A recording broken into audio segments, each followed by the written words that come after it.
tayo. Okay lang yan, okay lang yan. Hindi, mas maganda mo yung ano, yan, oh. Pumasok ka dito. Dito ka umano. Ito lang ako. Huwag mo kukuhaan. Okay, sige. Ah, sige na. Yun na. Hindi na pa tayo. Ano po masasabi ng sexualidad? Sexualidad. Ang sexuality ay nakakasama kung ang intention ay karumal-dumal. Pero ang sexualidad, kapag ika nga ay sagrado at ika nga ay may basbas ng simbahan, yun ay hindi nagiging sexuality. Yung iba ika nga yung pagnanasa, eh nasa tao lang. Ngayon, nasa babae rin yun. Kung pwede niyang siya mag-ingat, eh kung ika nga ay medyo may konti rin siyang kalandian, doon pumapasok ang sexualidad. Okay? Ayan. Kuya, sa panahon ngayon, yung mga kabataan, di ba iniisip nila, iba yung meaning ng sexualidad, hindi yung kasarian. Ano yung may papayo mo sa kanila para mabago yung pananaw nila sa sexualidad?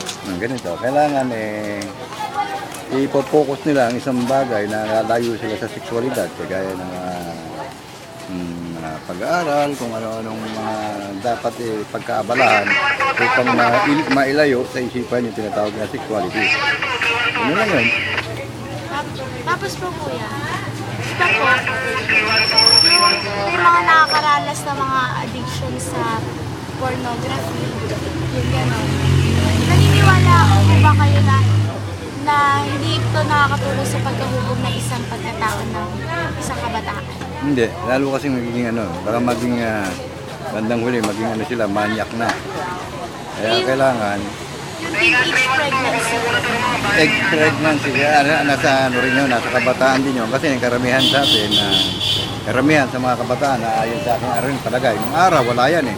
Pero ngayon, dahil dyan din sa ikatawag na high-tech na kasi tayo, sa text lang, ayan, nangyayari yung ganyan, nagkakaroon ng molestation.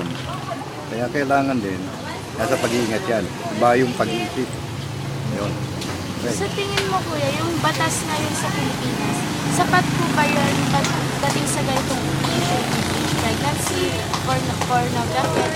Hindi pa, sa researcher din. Kasi ang judges ang justisya natin ay napakabagal at masyadong dapat yan din ang tinututukan. Tinututukan din niya para maging gabay sa mga kabataan na kagaya, maaari maligaw na natas. Kahit narito sa mga private school, pwede yung karoon ganyan eh. Di ba? Kasi minsan, pagka sumobra yung kalayaan ng mga kabataan, nauwi sa ganyan, kaya lang mga patikim-tikim, gano'n. Kaya kailangan talaga guardian at nasa bata rin. Kung ikaw po papipiliin, ano po yung suggestion nyo yung isang suggestion nyo para makagawa ng sa programa na sa tingin mo makakasapat at magkakaroon ng malaking tulong upang maiwasan yung mga ganitong nangyayari? Itaas ang antas ng pag-aaral at kailangan laging may patubay na matawag na parental guidance para ika nga napapanunto mga bata. Ano lang yun? Ito lang yun. Kasi iba kasi at mabigyan lang ng baon, bahala ka na sa buhay mo. Hindi ganun. Kailangan maging gabay. Magulang o kaya yung guardian. Hindi naman. Pwede po harap kayo sa camera kasi magsabi po kayo ng isang payo para sa aming mga kamag-anak. Kailangan study more, iwasan ang barkado muna at kailangan laging may gabay sa taas tawag sa Panginoon para ika nga maasyan. Okay? Thank you po. Ipan. Thank you po kuya. Okay. Thank you.